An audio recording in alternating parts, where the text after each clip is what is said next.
little early this morning. Got a busy day ahead.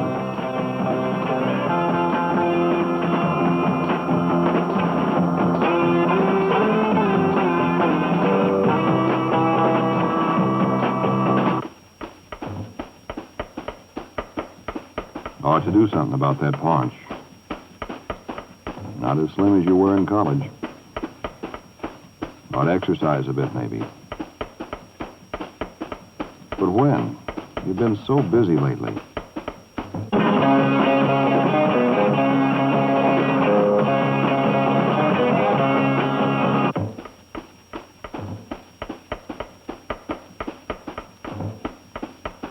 Really should watch that diet. But got to stoke the furnace for that busy day ahead. Besides, a good workout will help burn that food off. If you only had time to take one. But you've been so busy lately.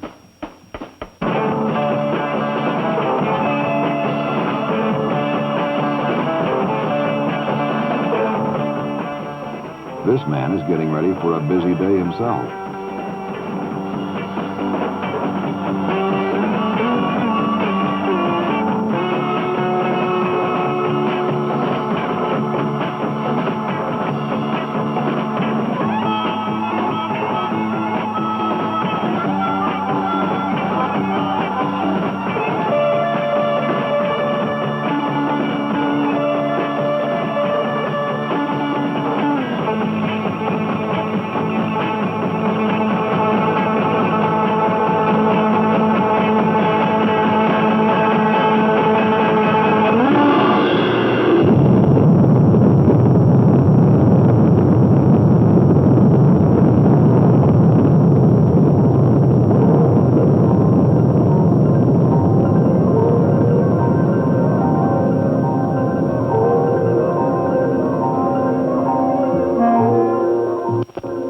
His name is Jim Lovell. He was command pilot for Gemini 12, the last mission of Project Gemini. On this mission, pilot Buzz Aldrin stepped into space for the longest period man has spent outside his spacecraft.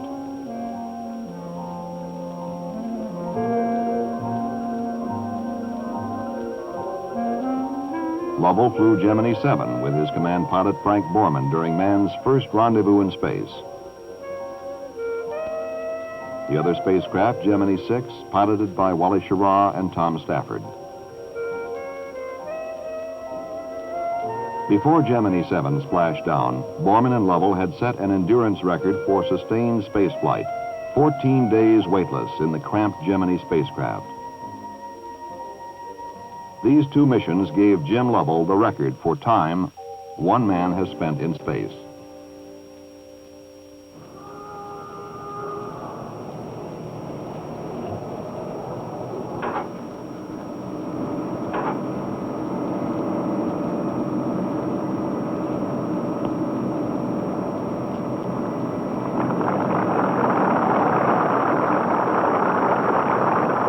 Got to be in pretty good shape for a mission like that. You're 2 weeks in basically the same sitting position and weightless, and there's no real way to exercise your legs. You've got to be in shape just to be able to walk on Earth again. Of course, I've got to admit that when the mission's over, you're tired and glad to be down okay, and the physical training program kind of goes out the window for a few weeks. And just like everyone else, we have a hard time getting back to it again. But while we need to keep fit for the same reason as other people, I've got to admit some aspects of our job and working conditions are just a little bit different.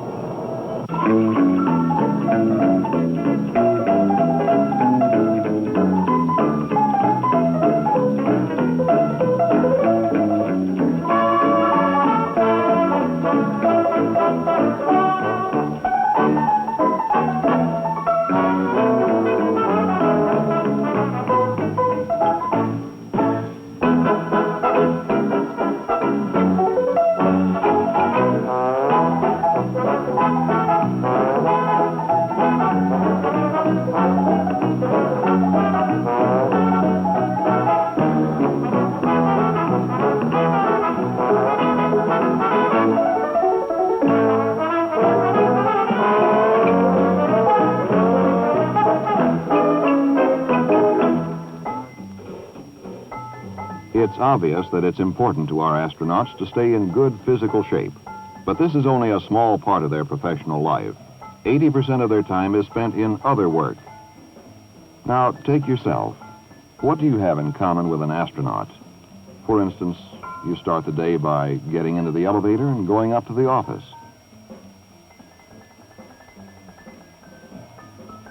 Here's the first difference. The astronauts use the stairs instead of the elevator. It's a little thing, but little things add up. Using the stairs is kind of a point of honor. Getting caught using the elevator is like getting caught with your hand in the cookie jar. But back to you. First thing, you check with your secretary. Of course, you share her with 3 other men, but you're still on the way up. A few telephone calls to answer. And on top of everything else, a staff meeting. So you get those calls out of the way so you can get some work done. 10 minutes to go before the staff meeting. Just time enough to initial a few reports and read the interesting ones. Now, when an astronaut like Jim Lovell gets to work in the morning, his day starts something like this. I guess our office routine is kind of like everybody else's. Telephone calls to return, pilots meetings, reports to read, reports to get out. Everybody thinks of us mainly as flying spacecraft. Though we spend a lot more time, most of it in fact, flying a swivel chair. You don't think much about being in shape for this kind of work, but when you're getting ready for a mission, your work week is more like 60 or 70 hours rather than 40. You've got to be in shape just to take that kind of grind and stay alert. Staff meetings. They may be important, but they aren't always the most fascinating things in the world. Now, Ed over there, he's got the job you hope to have before too long. He's on his way up. Of course, he's got an ulcer doing it, special diet and all that. Come to think about it, you've been having a little indigestion yourself, but that's not an ulcer yet. Probably some of that rich food you've been eating, and a little overweight. Nothing to worry about. After all, you're not really fat, not like Mr. Haskins was when he had his heart attack. He must have lost about 40 pounds since then. Doctor put him on a diet and regular exercise. He sure looks a lot better now. It might not be a bad idea to get started on some kind of exercises yourself before anything like that happens, but it's kind of hard getting started. I guess meetings and briefing sessions are about the most time-consuming part of our job. This is where we get the word, you might say, about what's going on and what we're expected to do. And this means meetings all over the country, not just at Houston. Right now, for instance, Wally Schraw, Don Isley, and Walt Cunningham are in a 3-day session out in Downey, California. Gordo Cooper's getting an astronomy briefing at Moorhead Planetarium in North Carolina. And Tom Stafford's on his way to a lunar module design review on Long Island.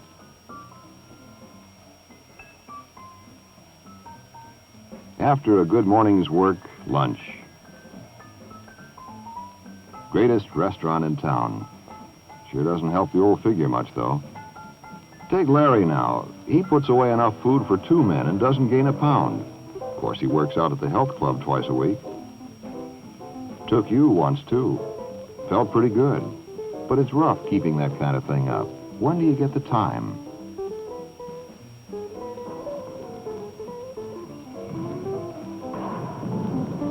We work out in the gym for about an hour every day. Mike Collins is kind of the handball shark of the astronauts. The other day, he suggested we play for a glass of juice. I told him we'd play one game, and whatever he beat me by would be my handicap for the next match. Well, he beat me 21-3. So he spotted me 18 points and beat me again.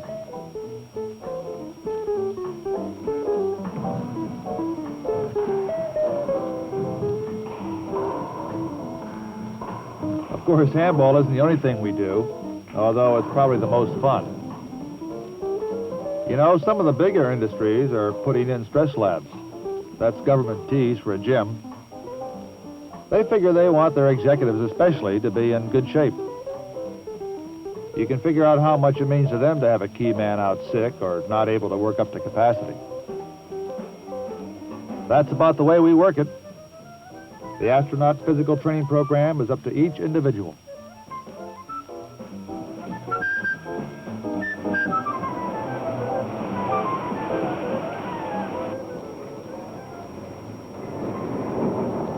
You haven't been looking forward to this, telling the foreman you're pulling 3 men off his crew.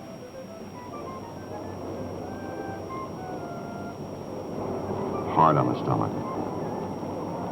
Sometimes you envy the men on the heavy jobs. At least their job keeps them in shape.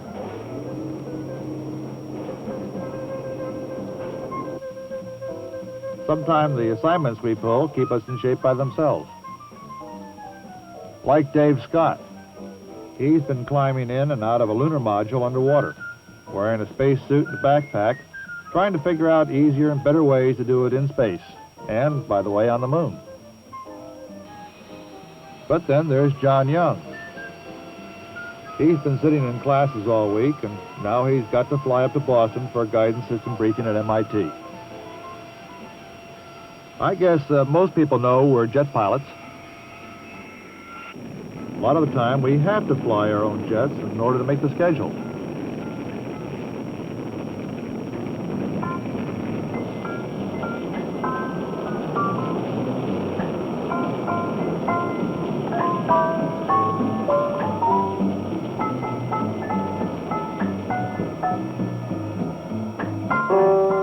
Now to hit home. Of course, we're not going to tell you that you have to be in the same kind of shape to drive a car as to fly a jet.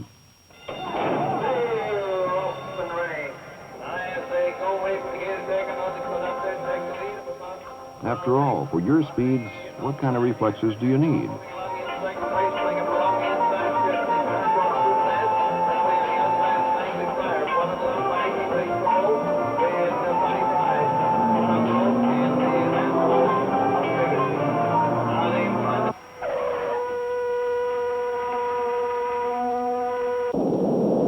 Nothing like the 600 miles an hour or better of a jet up there all by itself.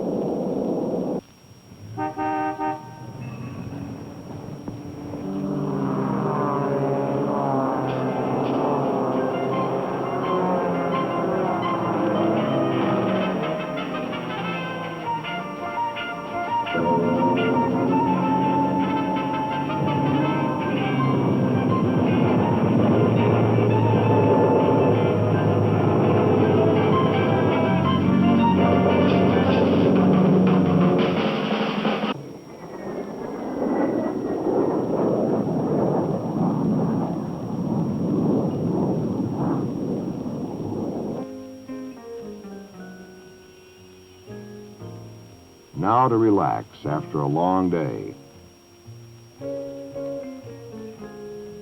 Finished with the paper. Might as well read this pamphlet you picked up someplace. Some propaganda from the President's Council on Physical Fitness. That kind of tweaks the old conscience. They are right. You really should get started on some kind of regular exercises. Maybe tonight, before you go to bed. Yeah. You're still kind of worn out right now, but later. President's Council. Yeah, they got some good points. Some astronaut heading it up. Now, they live interesting lives. You know, we're pretty well motivated to keep in shape, but like anybody else, we have a hard time getting started. Of course, once you're underway in a regular program, it's pretty easy to keep it up. I'll tell you where it gets tough, though. When you're on the road, like John Young is now, and like all of us are most of the time. But when you know that staying in shape and keeping healthy can make the big difference to you in the program, you do it. I guess maybe it's the same in other businesses. The guy who doesn't get sick all the time and who keeps up is the guy who gets ahead.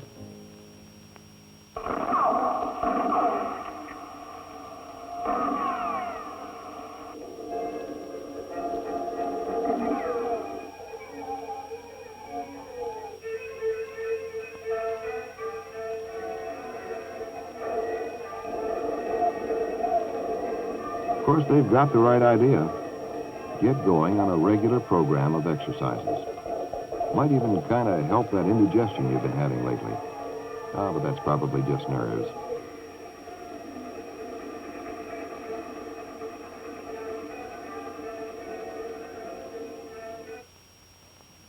Well, it was a nice try. But starting exercises just before bed when you're really bushed isn't easy, you know.